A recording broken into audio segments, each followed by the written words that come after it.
இப்ப எல்லாரும் நினைப்பீங்களே டிஷர்ட் மாதிரி வந்துட்டான்டா சிஎஸ்கே மேட்சுக்கு, நீ யார் ஃபேன்ரா புண்டை அப்படின்னு நிறைய பேர் கமெண்ட் பண்றீங்க, ஏதோ திட்டுறீங்க, பச்சை வந்து. நான் ஒன்னே ஒன்று சொல்றேங்க, இன்னைக்கு ஏகே வந்தாரு போல, நான் மேட்சை பார்க்க ஏகே சிவகார்த்திகேயன் எல்லாரும் வந்துக்கிறாங்க. அப்போ கூட தோத்துட்டோம் மக்களே. என்னதான் சரியில்லை மக்களே, கேப்டன்ஷிப் சரியில்லை சொன்னாங்க, நம்ம தோனி இறக்கி விட்ட கேப்டன்ஷிப்புக்கு அப்போ தோத்துறோம். அப்புறம் யங்ஸ்டர்ஸ் இல்ல டீம்ல சொன்னாங்க, யங்ஸ்டர்ஸ் இறக்கி விட்டாங்க, அப்போ தோத்துறோம். இந்த கிரவுண்ட் சரியில்லை, நம்ம கிரவுண்ட்ல ஆனா ஜெயிப்போம் அப்படி சொன்னோம், அப்போ தோத்துறோம். நம்ம கிரவுண்ட் ராசி இல்ல, மத்த கிரவுண்ட்ல ஜெயிப்போம் அதுலயும் தோத்துறோம்.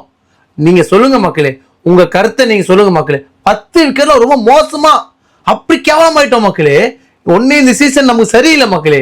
உண்மையா சொல்றேன், யாரு வேணா கலாயிட்டோம் மக்களே. நம்மள்ட்ட 5 கப்பு இருக்கு, ஓகேவா? கலாய்கிட்டா ஒரு கப்பும் இல்ல, கலாய்கிட்டா பேசவே கூடாது, ஒரு கப்பு ஏன் பேசிக்கிறாங்க. நான் ஒன்னே ஒன்று சொல்றேன், சிஎஸ்கே ஏன் தோக்குது? ஸோ இது நான் கேட்டது எல்லாமே நமக்கு பண்ணிட்டாங்க, ஏன் தோக்குதுன்னு உங்க கருத்தை நீங்க கமெண்ட்ல சொல்லுங்க. நீங்க அதுக்கப்புறம் வந்து மற்ற டீம் கலாய்க்கிறனால நம்ம டீமை விட்டு கொடுக்காதீங்க, ஓகேவா? நம்ம எவ்வளவு சாதனை பண்ணியிருக்கோம், ஓகேவா? இந்த சீசன் தோத்தா ஒண்ணுமே இல்லை மக்களே. இன்னும் எத்தனையோ சீசன் இருக்கு, எத்தனையோ வந்து ஐபிஎல் இருக்கு, ஜெயிச்சிக்கலாம். யாரும் வருத்தப்படாதீங்க நண்பா, யாரும் வருத்தப்படாதீங்க மாப்பிள்ளைங்களா.